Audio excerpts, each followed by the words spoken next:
Rurouni Kenshin has finally arrived in Union Arena, so let's talk about every single color and archetype, starting with this red one. Hey guys, welcome back to another episode. Mobby here, and today I'm going to be giving you my personal deck profile for this red Rurouni Kenshin deck that revolves around both Kenshin Himura and Kaoru. Now, the game plan here, as mentioned, revolves around these two characters. This is a straightforward beatdown deck with strong early game cards. Now, very true to Kenshin's nature, he doesn't like to KO and sideline cards. He instead pushes them back to the energy line or even bottom decks them.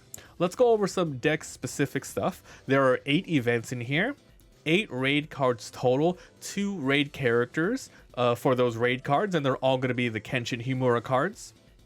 We are using the full amount of 4x colors and 4x finals. There are 10 zero cost cards. The highest cost the highest card cost in this deck is going to be a 4 cost. And we are running 8 cards that provide 2+ energy as generators. Alright, so let's talk about every single card in this video breakdown. If you guys just want the deck profile though, pause the video, head on over to the website, MobbyTCG.com. There you can get this deck and many others that we cover in image and text format. Alright, so these are the action points that we're using, very thematic for the deck. Kenshin here is super supported by Kaoru. She provides a lot of the extra energies. Alright, so we're going to go to lowest to highest cost here. The first card is going to be this zero cost Kenshin Himura. This one has 3000 BP. You can already see, as mentioned, straightforward beatdown. He's an extremely powerful character. The weakness here is there is no trigger. He has this ability here that you're going to be seeing on pretty much almost every Kenshin card in the deck. So during your turn, your opponent's characters that lose to this character in battle move to the energy line instead of being sidelined. So yes, just like Kenshin, he vows not to kill anybody. He instead flips his sword over and pushes him back. So you got really important, the ability here is when moving the character that this character pushes back. If the energy line that they have is full, meaning they already have 4 characters down there or 4, whatever stages, then your opponent must remove one before they can push it back, meaning you essentially get to banish a card if their backline is full, and that's a really good part of this. Like, this character, so overwhelming, pushes stuff back, and if your opponent really fills out the backline, they're going to be banishing a lot of cards, which is kind of nuts. But if they don't fill it up, they get like kind of free blocks. But that means they have to keep moving stuff around. It might be annoying, but it might be really good for them. There's a lot of cards that really focus on moving them back and forth, But who knows? We'll see. Crazy strong. All right. 1, 2, 3, 4. Next off, it's going to be... Oh, wait, is this? What is this? Make sure to like and sub if you guys are enjoying the video so far. We're going to be uploading every color archetype. The next one here is going to be a red Sanosuke card. So that's going to be fun. Alright, so zero cost Kenshin Himura. So yeah, there is around, I think, 32 Kenshin cards in the deck. Character cards. It's a lot. Alright, so another zero cost Kenshin here. So this one has step for 2000. It's pretty good. Remember, step, you can move it to the back line if it's on the front line during your step phase, which is pretty good. And if it's already full, you can go ahead and swap some cards, even better. So during your turn, once again, your characters that lose to this go to the energy line instead of being sideline. Everything is gonna, apply as well. If the backline's full, they have to remove it, etc. This one has a trigger of add this card to your hand, so this one's extremely good. If you have like a lot of zero cost cards, you definitely throw this up and you start like just going ham on the opponent. Nice card. 1, 2, 3, 4. Now it's the last of these zero cost cards in the deck. Kaoru Kamya is one cost 0, 1 action. When this is played, you get to draw 1 and trash 1. Really nice effect. You don't really care if you have the stuff in the trash in this deck, but it's really good for sifting for those specific Kenshins that you want, playing on curve, etc. The trigger here is draw 1 card, and it's a 1500 BP. Once this is in the back line, and you really need to make room for better Kaorus to, have more energy, you're probably just going to move this to the front line and use it as a blocker. It really doesn't do anything after it's put down. So 2 of these. So that's our 10 zero cost cards. Now we have the Sanosuke Sagara. This one costs 1 action. No abilities here. The trigger is activate somebody and give them 3000 BP at a 2500. Now this one really helps with the sort of rush down, low cost beat down stick that you're going to be running a lot, because your strongest zero cost is 3000, even more than this. I do like the trigger, which is why it's in here, and it just really helps you a little bit more in that early game to really put the pressure on your opponent. Or put it in the backline for a quick energy and then move it up later, of course. All right, now for the 1-cost Kenshin Himura, 1 action here. During your turn, same thing. If a character loses to this 2000, they get pushed back. When this is played, top 3 cards. Grab any Kenshin card among them. Even this one is completely fine. Add them to your hand. Then if you added one, you get to trash one as usual. Grab raid Kenshins. Grab ones that just are that you just don't need anymore, etc. And then just trash the rest. Really nice.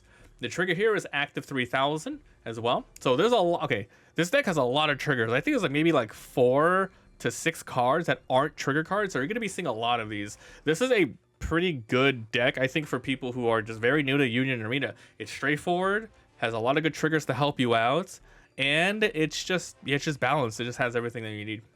So there you go. Nice searching card for another Kenshin. What is this? Another Kenshin card. Yes, it is. Kenshin Himura. So this one is a uncommon. During your turn, this character loses 1000. It starts with 4000. That's insane. And it's during your turn. So during your opponent's turn, this will be a 4000 blocker. Insanely good. Second ability, same thing. If your character loses to this character when he attacks at a 3000, move it back. This is one of the weakest Kenshin cards in the game, but it's still very early. It's a very early card for you to use, and it's not bad for a defensive thing. The trigger here is draw 1 card. Interesting card. All right, now it's time for one of your Kaorus to really help out your Kenshins. This is 2 costs, 1 action. If Kenshin is on your front line, gain an energy generation. The whole goal is to have Kenshins on the front line. So, if you somehow lose all of your frontline Kenshins, you're going to lose an energy, but usually you're going to be fine. Activate main once per turn. You can only use this ability on the turn that this character is played. Choose 1 Kenshin on your front line. It could be a 0 cost, it could be a raid card, just 1 Kenshin. Your opponent cannot choose that character with any abilities unless they trash another card from their hand to the sideline until the start of your next turn. Now this is any sort of abilities. It could be stuff that they use from their turn on their hand, like a not like a special card that can do it, any character that specifically chooses something, and even trigger cards. So once you have your raid Kenshins, you're usually going to be using this to help you get that raid Kenshin on the board, but hopefully you can get it on the same turn so you can activate this. Otherwise, raid Kenshin, hopefully you have an extra one of these, throw it out, protect that Kenshin, and then yeah, that's really good. So nice. The trigger here is draw 1 card, 2000 BP. This is gonna stay in the back line the whole game. Next is gonna be a 3-cost Kenshin. These are your 4 colors of the deck. Nullify impact, not bad. During your turn, once again, your opponent that loses to this 4000 gets pushed back. When played, you may trash 1 card from your hand, switch this to active so you can attack right away. 4000, if you have a lot of cards, go ahead and do it. Other than that, you probably want to save it, because with this deck you are once again running very low. The highest cost is 4. You're going to be playing a lot of cards, so if you do this and you decide to activate it so you can attack it right away, just make sure you have a lot of extra cards, so you don't run out of options. So pretty much the trigger here is choose a 2500 BP on the front line and sideline it. Pretty good. 2, 3, 4. Remember, every Kenshin card, including this one, they're all raidable, which is nice. So many raiding cards. Now, I said we have about 32 Kenshins. -8 on that. We have 24 cards that you can raid on. All right, now for the last Kaoru of the deck, it's another +2 energy, 3 cost. At the end of your attack phase, if none of your opponent's characters were sidelined, let me fix the focus here. Okay, if none of your opponent's characters were sidelined during this turn, because remember, Kenshin doesn't really kill anything. If that happened, you may switch this to active character. This character is already active, you switch her to resting. If you do, you get to draw a card. Now you can only activate this Kaoru Kamya ability 1 time each turn, meaning if you have multiple on the board, it doesn't matter. You can only use 1 and that's it. They don't want you drawing too many, 4 per turn. No, just the 1, and that's how this card works. When played, if on the energy line, which is pretty dire if you put it in the front line, you get to place 1 card from your hand into your sideline, then switches to active. The only reason you want to do that is if you know for sure you're not going to be sidelining an opponent's character, allowing you to, the turn that you place onto the energy line, trash a card, and then draw 1 later, effectively doing a late version of sifting. Trigger here is draw 1 card, 2 energy. So those are your 4, those are your 8 2-cost energy generators. You don't have a lot, but then again, you only need 4 cards in the back line with 1 energy to throw out your highest card, so it's not too bad. All right, time for your 4 finals of the deck. 3 costs. Oath Not to Kill. Choose 2 AP, bring it back as active. Lets you do more actions, pretty self-explanatory. The final here is when this triggers. When you have 0 life, you get to heal 1. Oath Not to Kill. I like it. Once again, it's a, it's all Himura, Kenshin Himura's thing not to want to kill people. All right, time for your late game cards. Are you ready for this? The first one here is going to be this Kenshin Himura, 4 costs, but with 2 actions. We're only running 2 of these. We want to swarm the board as much as possible, but still still nice to have these little powerhouses every now and then. You play this character active at 4,000. When played, draw 1, trash 1. Helps you sift. Help your turn, help future turns. Active at main on the front line once per turn. Place 1 Oath Not to Kill card from your sideline into your removal area. So you have to have in this trash. You can definitely draw and trash the abilities to put this in there, but you usually want to at least use it, so it's in the trash naturally. So from the sideline into the removal area, into the banish zone. Then you get to draw a card. Then all Kenshin Himura characters on your field will lose the during your turn abilities. So this is one of the very, I think this is the only Kenshin in the deck that on its own doesn't have the pushback. This one will straight KO cards. This is a little dangerous because if you still want to draw cards, you won't be able to if this thing KOs something while this Kaoru is on the field. So once again, very thematic. You can kill something, but then you won't get the support of your waifu.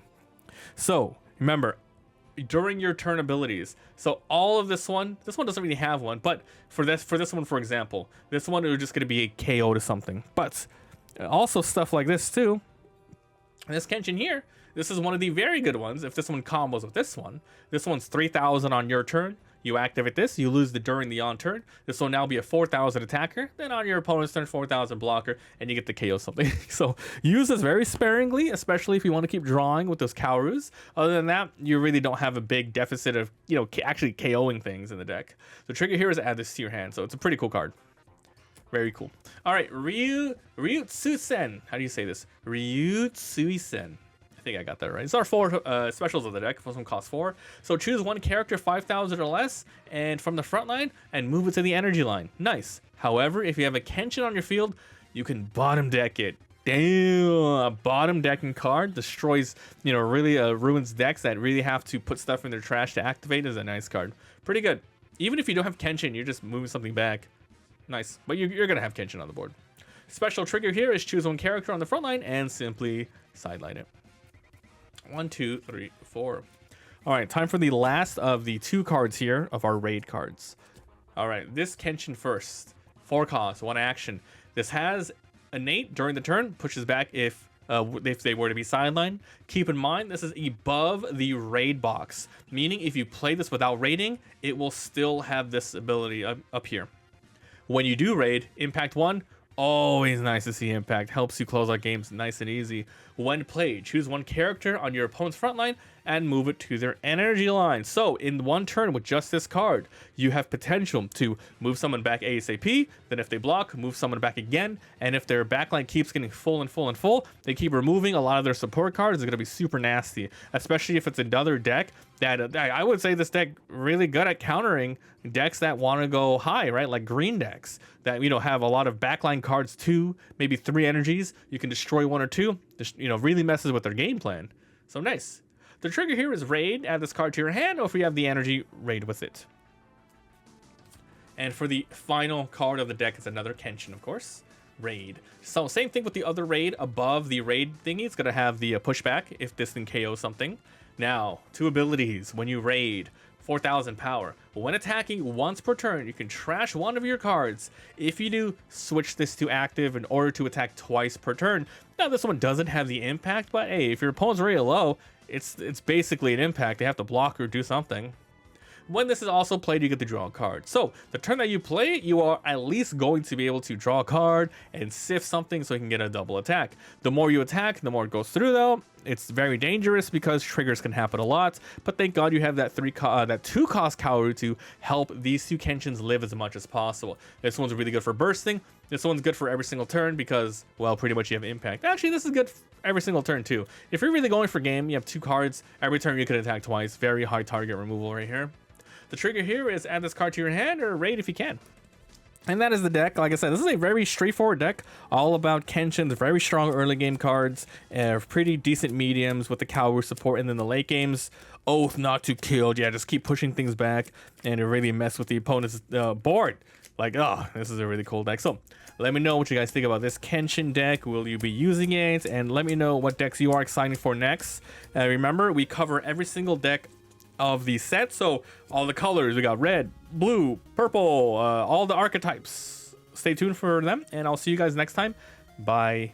Oh, don't forget the sub and the website. Okay, bye.